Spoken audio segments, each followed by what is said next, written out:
aunty আমরা তো রান্না করার মধ্যে তেল দেন তেল দেন কয় টাকা টাকা লাগবে না আপনি রান্না করার তেল নেই দেখে তো তেল দিতে আসলাম দেখি এখনকার মানুষ ভালো করতে নাই বাবা এরা কি করছেন এরা রান্নার নাম কি দিদা খেলিচ্ছেন নাম কি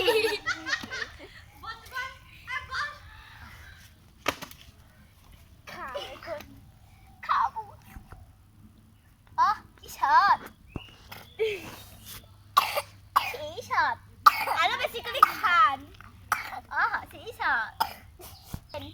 খিচুড়ি এটা কি গোশত এটা এটা মাছের তরকারি আর এটা পুরা এটা কি এটা কফি কফি এগুলা কি করছেন আপনাদের বাসা কোথায় আপনারা এখানে এসেছেন